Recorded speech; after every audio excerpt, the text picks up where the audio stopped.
Je vous retrouve aujourd'hui pour une nouvelle vidéo. J'ai passé mon BAFA cet été et je voulais faire une vidéo dessus parce qu'on m'a posé beaucoup de questions sur comment ça s'est déroulé, est-ce que c'était bien, quel prix ça coûtait, bref. On m'a posé plein de questions différentes et je m'étais dit que ça pouvait vraiment intéresser des gens, vu que vous m'avez posé des questions, de faire cette vidéo. Je vais commencer par qu'est-ce que c'est que le BAFA. Donc le BAFA, donc j'ai mon ordinateur avec mes notes parce que je dois me guider dans ce que je fais pour pas me perdre, parce qu'il y a quand même beaucoup d'informations et faut que je me perde dans mes informations. Donc déjà le BAFA, c'est le brevet d'aptitude aux fonctions d'animateur et il permet en fait d'encadrer dans ce qu'on appelle des accueils collectifs de mineurs, des ACM, qu'on appelle plus souvent des colos ou des centres aérés. Donc ça se déroule en 3 étapes. Donc il y a la formation générale qui se fait en 8 jours minimum et ça permet d'acquérir des bases pour les bases de l'animation pour encadrer. Ensuite il y a le stage pratique, 14 jours minimum, et là c'est pour mettre en œuvre les acquis qu'on a eus. Dernière étape, c'est la session d'approfondissement de qualification qui permet de se spécialiser dans le métier d'animateur. On peut être surveillant de baignade, on peut être assistant sanitaire, bref il y a plein de spécialisations possibles. D'approfondissement possible, petite enfance, ado, grand jeu, bref, il y a pour tous les goûts. Ça c'est le BAFA qui se déroule dans ces 3 étapes là. Et à la fin de ces 3 étapes, on a le diplôme du BAFA. On passe en fait en commission d'évaluation, d'examination, je sais pas comment on peut dire. Et c'est en fait notre dossier, parce qu'à chaque fin d'étape on a une appréciation. Et notre dossier est envoyé à la sport jeunesse, là, je ne sais plus comment ça s'appelle. Et le dossier est examiné et après on a ou pas notre BAFA. Voilà. Donc moi, il faut savoir que mon expérience personnelle, j'ai passé ma formation générale en juillet, c'était ce juillet-là, à Nice avec l'IFAC, qui est un organisme. Et je suis partie en stage pratique avec Oval, qui est près d'Annecy. C'est une colo, un organisateur de colo, d'ACM, durant 14 jours. Et je pense que je vais passer ma session d'approfondissement durant les prochaines vacances, dès que j'ai du temps, parce qu'il faut quand même 6 ou 8 jours, ça dépend. Mais on m'a demandé si c'était possible de faire les étapes en un été. C'est possible d'en faire 2, j'ai fait les 2. Après 3, ça peut être un peu chaud, pour trouver vraiment 3 dates qui se suivent. Mais je pense que ça peut être aussi possible, faut consacrer que ses vacances à ça, quoi. Voilà. Ma formation avec l'IFAC c'était long parce que c'était 8 jours. Donc vraiment c'est 8 jours où on faisait 8h 18h ou 8h 19h, je sais plus. Non, 9h 18h, bon bref. On faisait des grands horaires.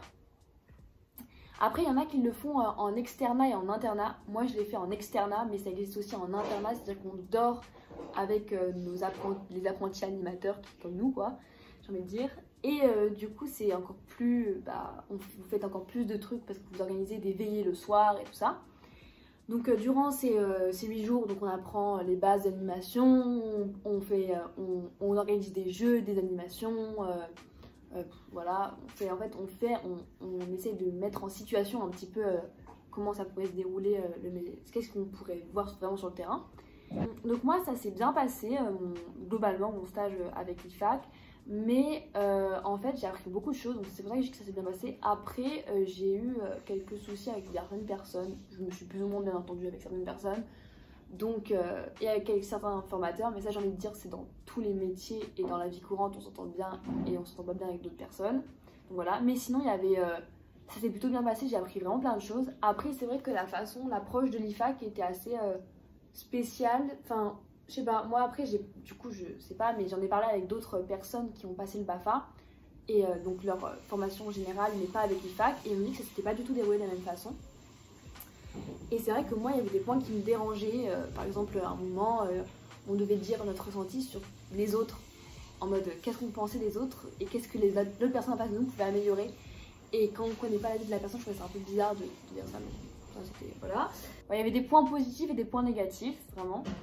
Après mon stage pratique c'était vraiment incroyable, genre vraiment c'est incroyable. Alors j'étais avec des super collègues, ce qui était cool c'est qu'on avait une super bonne team d'animateurs, ce qui nous a permis d'être hyper soudés dans les moments difficiles, parce qu'il faut savoir que c'est quand même hyper physique, hyper épuisant, on fait des horaires de malade. Il faut savoir que nous on se couchait entre minuit et 2h du matin et on se réveillait à 7h le matin. Donc c'est vrai que c'était hyper fatigant. Donc ça, faut le savoir, c'est pas un métier où on a vraiment du temps de repos et de pause. Mais ce stage était vraiment hyper constructif. Et c'est vrai que même si au début on avait des petits problèmes d'organisation et tout, entre la direction, les animateurs et tout, ça s'est vite résolu. Et ça m'a vraiment permis d'apprendre et ça m'a vraiment donné envie de continuer le métier d'animateur. Parce que même si c'était parfois il y a des situations qui sont un peu compliquées, ou c'est pas toujours simple de gérer le métier d'animateur, moi ça m'a vraiment plu. Et après, moi du coup j'étais pas rémunérée durant ce stage parce qu'il y a beaucoup de stages qui ne sont pas rémunérés. Et il faut dire que je me suis pris à la dernière minute pour trouver un stage. Du coup j'ai pris ce stage là parce que j'en avais besoin et que j'avais envie de passer mon stage durant ces vacances là. Mais il y a des stages qui sont rémunérés, donc si vous prenez peut-être un peu en avance, vous pouvez sûrement trouver un stage qui est rémunéré. Donc je sais que ça peut déranger certaines personnes de ne pas être rémunérées pendant 2 semaines alors qu'on fait le même travail que les autres. Vraiment on est considéré, en fait on est au même niveau, c'est-à-dire que, enfin moi au Val, ils m'ont vraiment considéré au même niveau que les autres animateurs. C'est-à-dire que j'avais pas de... les autres animateurs m'aidaient bien, mais on va dire que je faisais le même métier qu'eux quoi. Il n'y avait pas de différence, pas de favoritisme, rien du tout quoi. Donc c'était vraiment pareil. Donc voilà, ça c'est pour mon expérience personnelle. Donc c'était vraiment hyper c'est surtout le stage, c'était vraiment hyper constructif. Et après le prix, donc là on va passer au prix. Il faut savoir que quand même passer le BAFA ça coûte vraiment assez cher, c'est pas donné à tout le monde.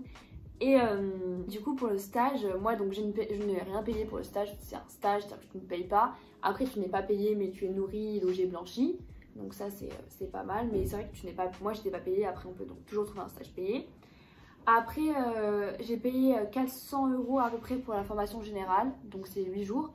Et c'est à peu près le même prix, c'est entre 350 € et 600 € pour la qualification. Donc il faut savoir que vraiment, en fait, il faut mettre un budget aux alentours de 1000 € pour le BAFA.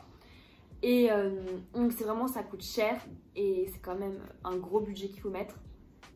Donc ça, faut être prêt à le mettre, faut le savoir, quoi. C'est pas donné de passer le BAFA. Après, là, si je devais faire en dernier truc, les atouts et les inconvénients de ce job, je dirais que c'est hyper enrichissant. Déjà, ça te permet de te créer vraiment déjà des liens. Tu as des liens avec des enfants, tu as des liens avec des... C'est vraiment les colos, ça crée des liens, surtout sans trahir. Moi, j'ai pas fait du coup comme stage, mais les colos, ça crée des liens de ouf et c'est génial. Tu crées des liens incroyables. Tu découvres des gens et c'est super. Après ça te fait aussi un job dès tes 17 ans. Moi du coup j'ai passé mon BAFA, j'ai encore 17 ans. Je vais avoir 18 ans une semaine mais du coup j'avais encore 17 ans. Et donc ça te fait un job dès 17 ans et ça c'est cool de le passer aussitôt. C'est des jobs que tu peux faire facilement dès 17 ans. Ça nous permet de nous responsabiliser. Donc c'est vrai que moi ça vraiment ça te fait gagner en responsabilité. Tu es obligé de devenir plus mature, vraiment ça te fait gagner en maturité. Et c'est un gros plus pour le CV, vraiment. Ça te permet, quand sur ton CV, quand tu as fait le BAFA, ça veut dire que tu étais vraiment engagé, investi dès que tu étais les plus jeunes, donc ça peut être vraiment un plus pour le CV. Et après les inconvénients, c'est vrai que du coup ça coûte très cher de le passer et on n'est pas très bien payé. Il faut savoir que le salaire minimum c'est le SMIC. Et donc ça tourne aux alentours de 30 à 40 € par jour, ce qui est vraiment pas payé en colonie de vacances, je parle. En centre aéré, puisqu'on n'est pas nourri, logé, blanchi, c'est mieux payé. C'est très fatigant comme métier, il faut savoir que vraiment, donc je le disais, on fait des horaires de folie, on se couche hyper tard, on se lève hyper tôt. Je mettrai du coup un dernier petit conseil pour les jeunes animateurs qui commencent comme moi, qui viennent de commencer, qui vont commencer, alors qu'ils ont 17 ans, 18 ans à peine et qu'ils veulent commencer le métier d'animateur. Le truc, c'est qu'il faut vraiment imposer une limite, surtout avec les ados, parce que parfois on a vraiment un âge très proche d'eux, ou voire le même âge qu'eux, ce qui m'est arrivé dans l'encadrement. Et donc là, c'est le petit conseil, c'est vraiment poser les limites. Laissez pas croire que c'est vos potes tout de suite, parce que après, ils vont vraiment croire qu'ils peuvent tout faire et qu'il n'y a aucun souci. Vraiment poser les limites et ne leur dites pas votre âge dès le début. C'est un petit conseil comme ça, parce que franchement, sinon, vous pouvez vite, ne plus avoir assez d'autorité pour eux, selon eux.